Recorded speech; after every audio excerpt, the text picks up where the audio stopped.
कार्यक्रम समय चक्रमा तपाईलाई हार्दिक स्वागत छ। म सुरेश आचार्य। प्रतिनिधि सभा सर्वोच्च अदालतको फैसलाबाट पुनर्स्थापित भएपछि फागुन 23 गते अधिवेशन आह्वान भएको छ।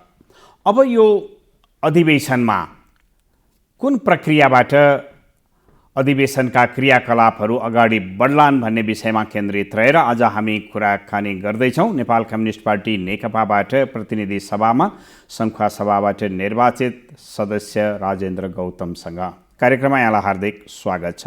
धन्यवाद छ। प्रतिनिधि सभा पुनर्स्थापित भएर जुन संसद अधिवेशन आह्वान भयो, हिजो नियमित रूपमा बुझ्दाखेरि यो विधेयक अधिवेशन, विधान अधिवेशन भन्ने चलन थियो, तर त्यस सँगसँगै केही राजनैतिक प्रश्नहरू पनि यसमा जोडिएर आउने सम्भावना प्रष्टै देखिएका छन्। तपाईँलाई के लाग्छ, अबको बाटो के हो प्रतिनिधि सभा अधिवेशनको? पहिलो कुरा त यो सत्तारूढ दलभित्र अहिले विवादका कारण पार्टी डिभिजन देखिन्छ। त वैधानिक हिसाबले पार्टी डिभिजन भएको छैन। मनोविज्ञानको हिसाबले, कार्यक्रमको हिसाबले, सवाल जवाफको हिसाबले चाहिँ पार्टी ठ्याक्क दुई धारमा उभिएको छ।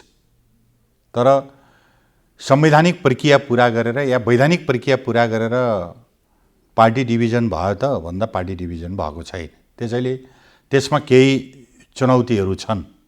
त्यसैले हामीले भनेको के थियो भन्दाखेरि यो सत्तारूढ दलभित्र जुन खालको नेतृत्व, प्रधानमन्त्रीको कुर्सी या सत्तारूढ दलको नेतृत्वको हिसाबमा जुन खालको टसल बन्यो, यसले चाहिँ यो टसलको समाधान के हो भन्दा हामीले समाधान चाहेका थियौँ। दलभित्र समस्या भयो, वार्ता, छलफल, बहस, अन्तर्क्रियाबाट पनि समस्या समाधान भएन भने यसको चाहिँ डाइरेक्ट प्रभाव सरकारमा र संसदमा पर्छ। त्यसो हुनाले यो संसदले पनि समाधान दिन नसक्ने परिस्थिति निर्माण हुन्छ। त्यसैले हामीले फेस चुनावमा जाउँ भन्ने हिसाबले सम्माननीय प्रधानमन्त्रीजीले मध्यावधि निर्वाचनको घोषणा गर्नुभयो।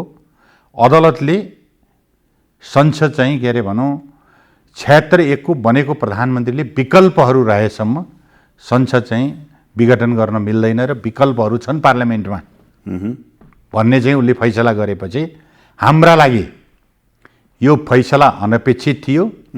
तर हामीले अदालतले गरेको फैसला भएको हुनाले यसलाई हामीले स्वीकार गरेर मानेर अगाडि जाने भन्ने हाम्रो पार्टीले फैसला गर्यो। भनेपछि तपाईँले भने जस्तै अब 23 गते एउटा पार्लियामेन्टको एउटा कोर्समा हामी जाँदैछौँ। एउटा कुरा यो भयो। दोस्रो कुरा चाहिँ यो फैसलाले अर्को एउटा महत्त्वपूर्ण पुस 5 गते भएको विघटनको जो प्रक्रिया थियो त्यो प्रक्रियाबाट हामी अगाडिको अवस्थामा फर्काइदियो। तपाईँले सरकारलाई पनि, राष्ट्रिय राजनीतिलाई पनि र दललाई पनि पुस 4 गतेको अवस्थामा फर्काइदियो। भनेपछि त तपाईँ जुन कोर्समा अगाडि जानुभएको थियो नि त्यो कोर्स अहिलेलाई स्थगन भयो। अब नयाँ कोर्स चाहिँ के अरे तयार गर्नुपर्ने भयो। त्यसो हुनाले अहिले नयाँ कोर्सको अभ्यास भइरहेछ नेपाली राजनीति। त्यो भने के हो? त्यो भनेको के हो भने अब प्रधानमन्त्रीको राजीनामा चाहनेहरू, प्रधानमन्त्रीलाई पदबाट हटाउन चाहनेहरू अब यसको वैकल्पिक कोर्स के हुन सक्छ भन्ने हिसाबले बहस गरिरहेका छन्। र त्यसमा चाहिँ अब प्रमुख प्रतिपक्षी दल नेपाली कांग्रेस एउटा यस्तो निर्णायक ठाउँमा आयो जसको सहयोग बिना नयाँ सरकार बन्दैन, प्रधानमन्त्री बदलिँदैन। अब प्रधानमन्त्री बदलिने चाहिँ हाम्रो संसदीय दलको विधानको दफा 31 मा र 31 र 32 मूलतः यो प्रिभेल हुने चाहिँ मैले के अरे देख्छु। त्यसमा चाहिँ 31 मा प्रधानमन्त्रीले विश्वासको मत लिने, म कहाँ विश्वास छ कि छैन भनेर उहाँले दलमा पनि विश्वासको मत लिन संसदीय दलभित्र, बस दलभित्र पनि या त्यो वातावरण बन्दा उहाँले प्रतिनिधि सभामा पनि आफ्नो विश्वासको मत लिन सक्ने एउटा ठाउँ भयो। संसदीय दल भनेको प्रतिनिधि सभा र राष्ट्रिय सभाका सदस्यहरूको संयुक्त दल, संसदीय दल भनेर त्यसलाई बुझ्छ। अब अहिले तपाईँले संसदीय दलको जो त्यसको सङ्ख्या संरचनालाई हेर्दाखेरि प्रतिनिधि सभाका 173 जना मान्य सदस्यहरू र राष्ट्रिय सभाका 50 जना मान्य सदस्यहरू हामीसँग छन्। भनेको मान्य सदस्यहरूको सङ्ख्या 221 23 23मा 2 जनाले मतदान गर्न मिल्दैन, त्यसैले 221 को मैले सङ्ख्या गने हो। त्यो खालको एउटा परिस्थितिमा अझै तपाईँको चाहिँ अर्को पनि एकजना 73ले ठिकै हो, 221 को परिस्थिति बन्छ र अब उहाँले चाहिँ संसदीय दलमा विश्वासको मत लिने या उहाँले बहुमत लिड गर्ने कि गुमाउने भन्ने एउटा प्रसङ्ग छ, एउटा पाटो यहाँ छ। यो कोर्स कसरी अगाडि बढ्छ त्यो त हेर्ने बाँकी छ। अर्को कुरा चाहिँ प्रधानमन्त्रीको विपक्षमा अविश्वासको प्रस्ताव ल्याएर डाइरेक्ट प्रतिनिधि सभाबाट 138 को मत चाहिँ उहाँले के अरे लुज गर्नुभयो भने उहाँ चाहिँ के अरे प्रधानमन्त्रीमा हट्ने खालको एउटा परिस्थिति हुन्छ। दुईटा मात्रै कोर्स छ। अब एदर तपाईँ संसदीय दलमा चाहिँ दलको नेता नरहेको अवस्थामा या चाहिँ के अरे भन्नुहोस् तपाईँले पार्लियामेन्टमा चाहिँ बहुमत गुमाएको अवस्थामा, प्रतिनिधि सभामा बहुमत गुमाएको परिस्थिति हुनु पर्यो। त यो परिस्थितिमा अब कसरी प्रिभेल गर्छ? अर्को सँगसँगै चाहिँ 90 जना मान्य सदस्यहरूको हस्ताक्षर गरेर उहाँहरूले एउटा प्रयोजनको निम्ति अविश्वासको प्रस्ताव पनि त्यहाँ के अरे भनौँ दर्ज भएको अवस्था छ। त्यही अविश्वासको प्रस्ताव प्रिभेल हुन्छ या नयाँ अविश्वासको प्रस्ताव आउँछ या चाहिँ संसदीय दलभित्र चाहिँ प्रधानमन्त्रीको बहुमतलाई चाहिँ के अरे भने गुमाउने त्यसको विकल्पमा अर्को कसरी प्रस्तुत हुन्छ? यी सबै प्रक्रियामा जाँदाखेरि वैकल्पिक प्रधानमन्त्री प्रस्तुत गरेर जानुपर्छ। को हो वैकल्पिक प्रधानमन्त्री? सम्माननीय प्रधानमन्त्री केपी शर्मा ओलीको विकल्पमा को हो त प्रधानमन्त्री भन्ने कुरा तोकेर लिएर जानुपर्छ। त्यसले हेर्दाखेरि मैले चाहिँ प्रमुख प्रतिपक्षी दलको चाहिँ निर्णायक भूमिका हुन्छ। तर प्रमुख प्रतिपक्षी दलले उसको निर्णयहरू हेर्दाखेरि के देखिन्छ भन्दाखेरि सत्तारूढ दलभित्र चाहिँ यो पार्टी डिभिजन भएको हो कि होइन त तिम्रो पोजिसन के हो? पहिले आफ्नो आइडेन्टिटी क्लियर गरेर आऊ भनेर भनौँ। अन्य राजनीतिक दलले पनि त्यो भनिरहेछ भन्दाखेरि यो एउटा खास एउटा प्रोसिडियरमा छ। मलाई लाग्छ प्रधानमन्त्रीजीलाई हटाउन चाहनेहरूलाई यो फलामको चिउरा भएको छ। अहिले कसरी कुन प्रोसेसमा जाने भन्ने अहिलेको कोर्स चाहिँ यही नै हो। जस्तो अब पार्टी विभाजन नभइकन कुनै एउटा पार्टी अमुक पार्टीको कुनै समूहलाई त समर्थन गर्ने कुरा त ठिकै होला नि त प्रतिपक्षको पनि। अब त्यो प्रतिपक्षको अहिले त्यो प्राइम एजेन्डा हो कि होइन त्यो प्रतिपक्षले डिसाइड गर्ने कुरा हो। अहिले चाहे तपाईँलाई दलभित्र डिभिजनको एउटा प्रक्रिया बाँकी रहेको हुनाले त्यो हिसाबले उसले प्रश्न उठाएको म देख्छु। अब स्वयं पनि प्रतिपक्षको सरकार चाहिँ अहिलेको प्रायोरिटीको विषय हो कि होइन भन्ने पनि उसले डिसाइड गर्ने कुरा हो। त्यो हामीले भन्ने कुरा भएन। अर्को तेस्रो चाहिँ एउटा संवैधानिक समस्या पनि मैले के देख्छु सत्तारूढ दलको हिसाबमा भन्दाखेरि नेपाल कम्युनिस्ट पार्टी नेकपा भन्ने जुन दल हो त्यो दलको विषय हाम्रो ऋषि कटेलजीको चाहिँ यो दल हो, नाममा उहाँको दलमा यो नाम छ र यो सम्मानित सर्वोच्च अदालतमा यो विषय चाहिँ के अरे भनौँ छलफलमा विचाराधीन अवस्थामा छ। मैले सूचना पाएसम्म स्टडी गरेसम्म 20 गते यसको बारेमा अदालतले केही न केही गर्नुपर्ने एउटा परिस्थिति छ। भनेपछि त सत्तारूढ दलको नाममा त्यो दल रहन्छ कि रहँदैन भन्ने पनि एउटा क्वेसन भनौँ न। अहिले क्वेसन छ भनिसकेपछि त एउटा त अविश्वासको प्रस्ताव लिएर अगाडि बढ्ने एक्लै पास हुँदैन। अर्को प्रतिपक्ष लगायत अन्य राजनीतिक दलले के भन्छन्, के एजेन्डामा उहाँहरूको सहमति हुन्छ, एउटा पाटो यो भयो। दोस्रो दलको आफ्नै नामाकरण नाम के हुन्छ, दलै अर्को खोज्छ कि त्यो अर्को एउटा चुनौती पनि यहाँ छ। अब प्रधानमन्त्रीलाई चाहिँ एकपटक अविश्वास ल्याएर बहुमत ल्याउन सकिएन भने फेरि यो प्रधानमन्त्रीले हाम्रो संवैधानिक व्यवस्था अन्तर्गत 2 वर्ष चाहिँ गभर्न गर्छ, फेरि बिचमा लिएर आउनु पर्दैन। त्यसो हुनाले यस्तो एउटा परिस्थिति निर्माण भएको छ कि जसलाई चिरेर अगाडि जानको निम्ति अब यो पार्लियामेन्टभित्र हाम्रो प्रधानमन्त्रीजीले भनेको अब सङ्ख्याको खेल सुरुवात हुन्छ, चलखेल सुरु हुन्छ।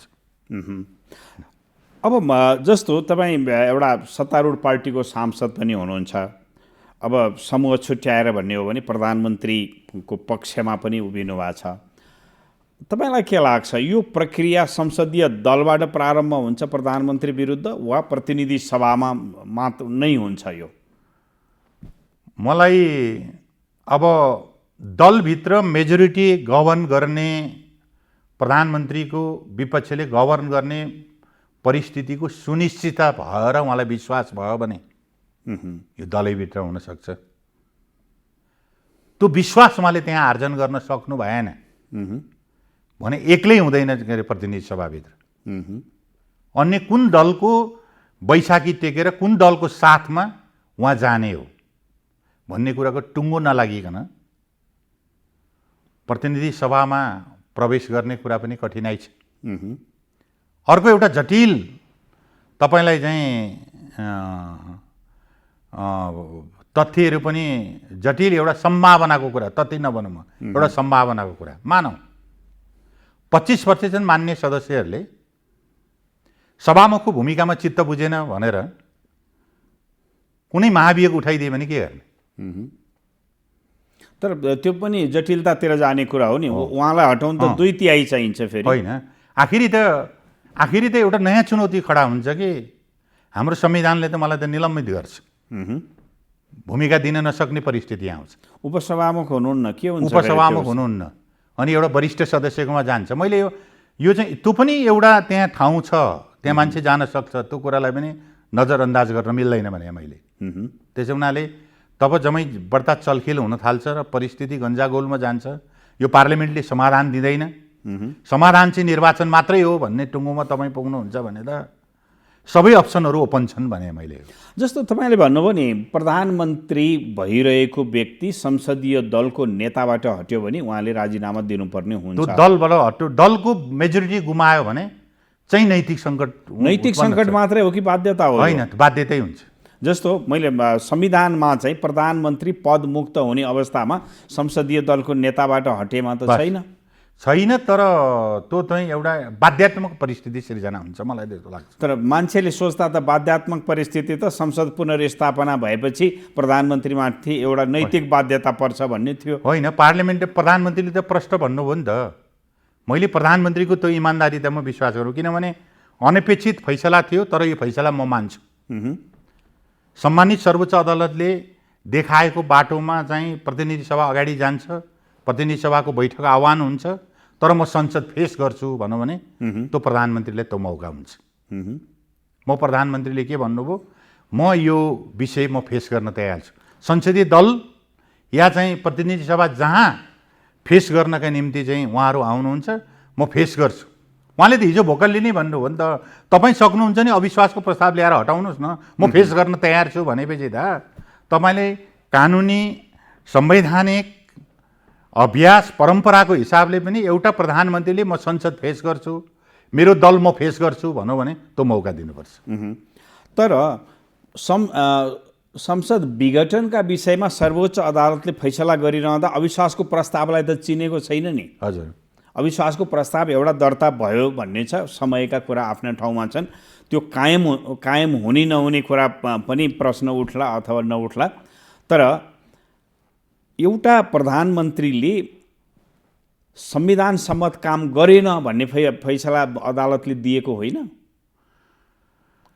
एउटा प्रधानमन्त्रीले चाहिँ उसले कुनै संविधानको धारा च्यातेर या निलम्बन गरेर या अर्को कुनै चोर बाटोबाट जनतामा जाने बाटो रोजेन।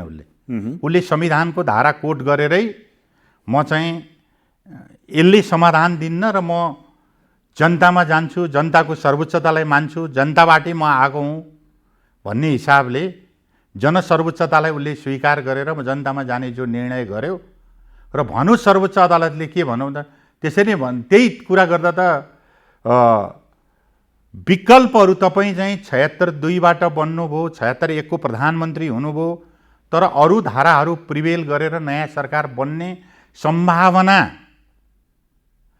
जिउँदै रहेको देखियो, जीवित रहेको देखियो। त्यसै हुनाले तपाईँले संसद चाहिँ यो स्थगित गर्ने कुरा, विघटन गर्ने कुरा चाहिँ अहिले हुन्न भनेको त उसले पनि तिमी पार्लियामेन्टमा जाऊ नि त, तिम्रो विकल्प पार्लियामेन्टले दिन्छ, पार्लियामेन्टले विकल्प दिएन भने अर्को सँगसँगै छ प्रधानमन्त्री त उता निर्वाचनमा जान चाहन्छ, उसको त कुनै इमान्दारीपूर्वक म जनतामा जान्छु भनिरहेछ भने त तपाईँले पार्लियामेन्टमा जानुस्, विकल्पहरू त्यहाँ प्रस्तुत भयो भने तपाईँको चाहिँ विघटन चाहिँ विकल्प प्रस्तुत हुँदा सदर हुँदैन भनेपछि त एउटा त्यो निर्णयको आधारमा पनि के भन्न सकियो भने पार्लियामेन्टले विकल्प दिन सकेन भने जाने ठाउँ चाहिँ त्यही हो भन्ने अर्थ लाग्छ। त्यसैले प्रधानमन्त्रीले सम्मानित सर्वोच्च अदालतको निर्णयको अन्तर्वस्तुलाई समातेर पार्लियामेन्ट फेस गर्छु भनेर भने हो। त्यसो भए अब उहाँले फेस गर्नुहुन्छ हजुर अथवा त्योभन्दा अगाडि हजुर मलाई असंवैधानिक काम गर्यो भनेर त भन्यो, फैसलाले को आशय त्यस्तो देखियो, विश्वासको मत लिएर देखाउँछु भन्न सक्नुहुन्छ सक्नुहुन्न? होइन, प्रधानमन्त्रीलाई त अब दुइटै त मैले अघि भने नि त फेस गर्छु भनेपछि दुईटा, एउटा चाहिँ विश्वासको मत लिने ठाउँ पनि दलको विधानले सुरक्षितै राखिदिएको छ होइन। प्रधानमन्त्रीको प्रति अविश्वास भयो, विश्वास छैन भनेर अविश्वासको प्रस्ताव ल्याउने ठाउँ पनि त प्रतिनिधि सभा त्यहाँका मान्य सदस्यहरूलाई त्यो ढोका त ओपन नै राखेको छ नि त। त्यसो हुनाले प्रधानमन्त्रीले त आएको चिजको फेस गर्ने हो। अब मैले हेर्दाखेरि के देख्छु भन्दाखेरि प्रधानमन्त्रीले विश्वासको मत लिने ठाउँमा जानुभन्दा पनि पहिले प्रधानमन्त्रीका विपक्षमा नै अविश्वासको प्रस्ताव आउने प्रबल सम्भावना छ, किनभने दर्ता भइसकेको छ। त्यहाँ प्रोसिड्युर के हुन्छ भन्ने विषयमा मात्रै बहस भएको मैले देख्छु। सवाल के छ भने जसले प्रधानमन्त्रीलाई हटाउन खोज्नु भएको हो उहाँहरूको तागतले मात्रै प्रधानमन्त्री हट्दैन। त्यो प्रधानमन्त्रीको विपक्षमा आएको अविश्वासको जो प्रस्ताव छ त्यसमा प्रमुख प्रतिपक्षको सहयोग चाहिन्छ। अब प्रमुख प्रतिपक्षले के गर्छ त उसैले जान्ने कुरा हो। त्यसो भएको हुनाले प्रधानमन्त्रीलाई म पार्लियामेन्ट फेस गर्छु, म दल फेस गर्छु भन्दा भन्दै तैँले राजीनामा दिएर भाग भनेर भन्न मिल्दैन जस्तो लाग्छ मलाई। उसको त्यो अधिकार हो त्यहाँसम्म जाने, त्यहाँसम्म जान दिउँ होइन। उसले विश्वासको मत लिएर आफूलाई अनुकूल ठान्छ या चाहिँ अविश्वास फेस गरेर जान्छ, त्यो प्रधानमन्त्रीको कुरा। तर प्रधानमन्त्री जसरी अविश्वासको प्रस्ताव फेस गर्न तयार हुनुहुन्छ तपाईँले भन्नुभयो, त्यसै गरी त्यसलाई विफल बनाउने कुराको पनि रणनीतिमा त हुनुहोला। होइन, त्यो त स्वाभाविक हो नि। तपाईँले उहाँले अविश्वासको प्रस्ताव आयो भने त्यसलाई विफल गर्नका निम्ति पनि उहाँले च्यालेन्ज गरिसक्नुभयो, पास गरेर देखाउँ। यस, उहाँ एक्लैले सम्भव छैन। त्यो तपाईँले ठिकै भन्नुभयो। त्यो एक्लैले सम्भव छैन भनेपछि अरू सहयोगी राजनीतिक दलहरू, प्रमुख प्रतिपक्ष लगायत अन्य राजनीतिक दलहरूको पनि त सँगको कन्सल्टेसन या उहाँको मद्दतको आधारमा या समझदारीको आधारमा त्यहाँ कुनै पनि विकल्पहरू प्रधानमन्त्रीका सामु उहाँले प्रधानमन्त्रीजी विभिन्न विकल्पहरू दिएर हिँड्ने व्यक्ति हो। त्यसै हुनाले विकल्प 1, विकल्प 2, विकल्प 3मा जाँदाखेरि सम्माननीय प्रधानमन्त्रीजीले पनि त अन्य राजनीतिक दलहरूसँगको कन्सल्टेसन या समझदारी या राजनीतिक लेनदेनको हिसाबमा यसलाई चाहिँ के अरे पराजित बनाउने हिसाबले उहाँ अगाडि बढ्नु भएको होला भन्ने कुरा उहाँको अभिव्यक्तिमा देखिन्छ। किनभने अविश्वास राखेर पास गरेर देखाऊ भनेर उहाँले च्यालेन्ज गरिसक्नुभयो भनेपछि प्रधानमन्त्रीको त्यसमा अलिकति कन्फिडेन्स देखिन्छ। मैले जान्न चाहेको चाहिँ कुनै त्यस्तो लबिङ सुरु भएको छ पार्टीबाट, अर्को तपाईँले पटक पटक भनिराख्नु भएको छ प्रमुख प्रतिपक्षी दलसँग अविश्वासको प्रस्तावमा विपक्षमा मत हाल्नका लागि? होइन, अविश्वास प्रस्ताव चाहिँ दर्ता भएर त्यसले भ्यालिडिटी कायम नगरेसम्म पोलिटिकल कन्टेन्सेसन होला। अहिलेको पोलिटिक्स के हो र हामी कहाँ जाने हो। तर तैँले समग्र अहिले हेर्दाखेरि के देखिन्छ भने मैले साना साना राजनीतिक दलका नेताहरूको अभिव्यक्ति र ठुलै राजनीतिक दलका विश्लेषकहरूको अभिव्यक्ति हेर्दा पनि अब नेपालमा नयाँ चुनाव बेगर समाधान हुन्न भन्ने दिशातर्फ चाहिँ क्रमशः त्यो जनमत बनिरहेको देखिरहेको छ मैले। हिजो चुनाव गर्नुहुन्न, प्रधानमन्त्रीले यो गरे त्यो गरे भनेर त्यसमा बहस गर्ने राजनीतिक दल र त्यसका नेताहरू विश्लेषकहरू पनि अब यहाँ खिचडी पाक्ने भयो, दलमा पुरानै रोग सुरुवात हुने भयो, संसदमा बढ्ता चलखेल हुने भयो। त्यसो हुनाले यसको समाधान चाहिँ नयाँ निर्वाचनमा गएर मात्रै सम्भव छ भन्ने खालको एउटा परिस्थिति चाहिँ को माग भइरहेको मैले देख्छु। र नयाँ सरकार बन्ने परिस्थिति निर्माण भएन। एकछिनको लागि नयाँ सरकार बन्ने परिस्थिति निर्माण भएन भनेको संविधानको धारा 7 भन्दा अगाडिको तपाईँले 4, 5, 6 धाराहरू चाहिँ प्रिभेल हुन सकेन, नयाँ सरकार आएन भने त संविधानको 76 को धारा 7 त प्रिभेल हुने त प्रश्नै छ नि त त्यहाँ। भने फेरि विघटनतिर होइन, अब फेरि मैले के भन्नु त कसले गर्छ त अलग कुरा हो। तर तपाईँले यो पार्लियामेन्टबाट नयाँ सरकारको चाहिँ के अरे भनौँ तपाईँले विकल्प प्रस्तुत गर्नु भएन र पार्लियामेन्ट अगाडि बढ्न सकेन, सरकार अगाडि बढ्न सकेन भने सरकार कहाँ जान्छ त? त्यसो भए तपाईँले देखेको आइदर सरकारको कन्टिन्युटी या नै रहन्छ और कुनै के विकल्प जानु पर्यो, अर्को विकल्पमा जानु पर्यो। त्यो विकल्प त्यति सहज यसकारण छैन प्रतिपक्षले पार्टी विभाजनको प्रश्न ल्याएको छ। पार्टी विभाजनको स्थिति रहन्छ कि रहँदैन? होइन, सम्माननीय प्रधानमन्त्रीजीले त बारम्बार भन्नुभएको छ कि मैले किन पार्टी विभाजन गर्ने, म पार्टीको मूल घरमा बसेको छु, त्यसको मूल नेता म हुँ। अब विभिन्न संवैधानिक प्रक्रिया नपुगिकन तपाईँले राजनीतिक निर्णयका आधारमा प्रधानमन्त्रीले फलानुबाट हटाइयो तिलानुबाट हटाइयो भन्ने खालको जो स्ट्यान्डबाजी भइरहेछ भनेपछि सरकारको विकल्प प्रस्तुत भएन भने त यो सरकारको के विकल्प छ त? नयाँ सरकारको विकल्प प्रस्तुत नभएसम्म प्रधानमन्त्रीजीले राजीनामा दिनुहुन्न? यो कुरा प्रष्टै छ, उहाँले भनेकै छ। कि त यो पार्लियामेन्टबाट नयाँ सरकार दिनु पर्यो, नम्बर 1। नयाँ सरकार दिनका निम्ति उहाँलाई हट्ने बाटो मार्ग प्रशस्त गर्नु पर्यो। मैले 2टा बाटो दिइसकेँ तपाईँले संसदीय दलको विधानको धारा नै कोट गरेर मैले चाहिँ यसका विकल्पहरू प्रस्तुत गरिदिइसकेँ। त्यसो हुनाले त्यो विकल्पमा जानु पर्यो। होइन भने किन छोड्दैन, अहिले छोडिदिए भरे छोडिदियो भनेर यो रोएर सत्ता प्राप्ति गर्ने कुरा चाहिँ बडा चाहिँ कठिन रहेछ। जस्तो अर्को विकल्प हुन सक्छ कि सक्दैन? प्रधानमन्त्रीजीले अविश्वासको प्रस्तावलाई फेल गराउने कुनै रणनीतिमा कुनै समझदारी गर्नुभयो र नयाँ सरकारको लागि उहाँले अर्को दललाई प्रस्ताव गर्ने सम्भावना रहन्छ कि रहँदैन? होइन, सम्भावना सबै खुल्ला छ। त्यो आजको भोलि नहोला। यो असफल भइसकेपछि, यसको असफल भएपछि केही समय कन्टिन्यू गरेर जोसँग उहाँले साझेदारी गरेर अविश्वासको प्रस्ताव लाई असफल फेस गर्नुहुन्छ, असफल बनाउनुहुन्छ, त्यसपछि एउटा पोलिटिकल समझदारीको आधारमा सत्ता चाहिँ के अरे समीकरण नयाँ खालको साझेदारी हुनसक्छ। त्यो त प्रष्टै हुनसक्छ। अब तपाईँ भनिराख्नु भएको छ पार्टी विभाजन भएको होइन, हुँदैन, मूल घरमा हुनुहुन्छ ओली। हजुर। तर संसदमा हेर्दाखेरि मूल घर भने पनि अरू पल्लो घरमा गयो भने पनि एकै ठाउँमा हुनुहुन्छ तपाईँहरू। प्रतिपक्षले सघाउन सक्दिनँ भनिराखेको छ। होइन, त्यो यो पार्टीमा जसले छोडेर जान चाहिरहेछन्, प्रधानमन्त्रीसँग डिफर गरिरहेछन्, प्रमुख अध्यक्षसँग डिफर गरिरहेछन् त अब उहाँहरूले पो यसको विषयमा त क्लियर गर्नु पर्यो त। उहाँले त प्रष्टै भन्नुभयो कि मेरो पार्टी डिभिजन भएको होइन, म पार्टी डिभिजन गर्दिनँ। निर्वाचन आयोगलाई समेत लेखेर दिनुभयो उहाँले, लेटर अफ स्पिड छ त्यहाँ। म गर्दिनँ, मलाई दल फुटाउन जरुरी छैन, मेरो नेतृत्वमा दल फुट्दैन, मैले जुटाएको दल म फुटाउँदिनँ, म मूल घरमा बसेको, म डेरा लिएर बस्दिनँ भनेर त उहाँले पटक पटक भन्नुभएको छ उहाँको भाषामा। भनेपछि अब दल डिभिजन चाहनेहरूले अब नयाँ विकल्प उहाँले दिनु पर्यो, कसरी उहाँले अगाडि जान खोज्नु भएको। अब जस्तो विकल्प भएन भने प्रतिनिधि सभा डेडलक हुन्छ? विकल्प भएन भने प्रतिनिधि सभा त डेडलक त भयो नि, सरकारले कन्टिन्युसन पाउने भयो। त्यसपछि यो सरकार 2 वर्ष अगाडि बढ्छ कि बिचमा सरकारमा चुनाव हुन्छ? त्यो त विपक्षीहरूको हातमा भर पर्छ।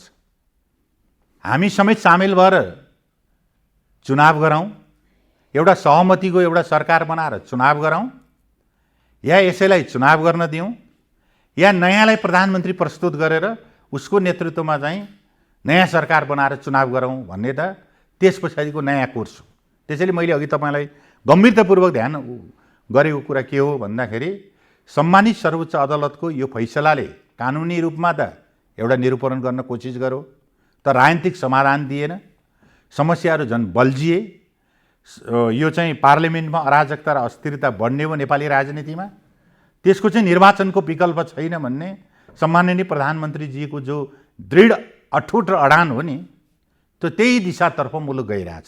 हामीले त्यही देखेका छौँ। आज कार्यक्रममा सहभागी भइदिनु भयो, यहाँलाई धेरै धेरै धन्यवाद। धन्यवाद छ मेरो। धन्यवाद छ। कार्यक्रमको निर्धारित समय सकिएको छ। हामी सबैलाई बिदा दिनुहोस्। नमस्कार।